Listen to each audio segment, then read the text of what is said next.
आप सब लोग। तो सबसे पहले हैप्पी गणेश चतुर्थी।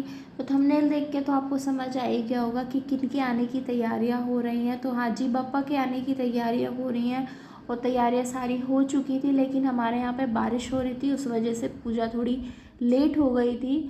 तो उसके बाद हम लोग जैसे ही बारिश थोड़ी कम हुई, उसके बाद हम बप्पा को लेने के लिए चले गए थे और रास्ते में इतनी प्यारी प्यारी मूर्तियाँ थी, बहुत सुंदर सुंदर मूर्तियाँ थी।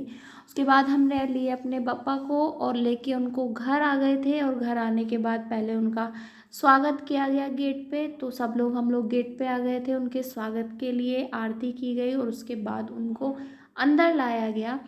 तो उनका फेस ढक के ही अंदर लेके आते हैं। तो अभी मैं फेस आपको थोड़ी देर बाद दिखाऊंगी। उसके बाद पूजा की हम लोगों ने, जो पूजन की सारी तैयारी थी वो तो पहले ही हो चुकी थी।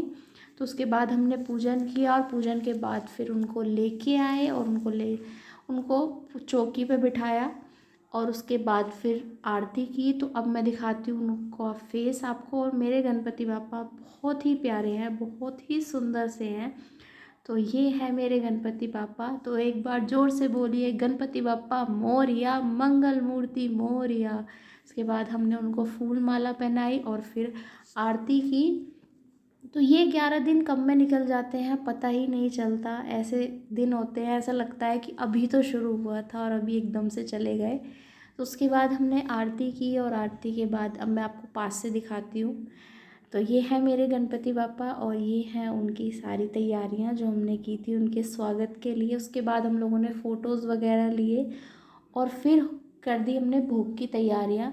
तो गणपति बापा आए और उनके लिए भोग तो स्पेशल होना ही चाहिए। तो आज बन रही थी आलू की सब्ज़ी और पूरियाँ। तो उसके बाद हमने उनको उनकी भोग की थाली लगाई और उसके बाद गए उनको भोग लगाने के लिए।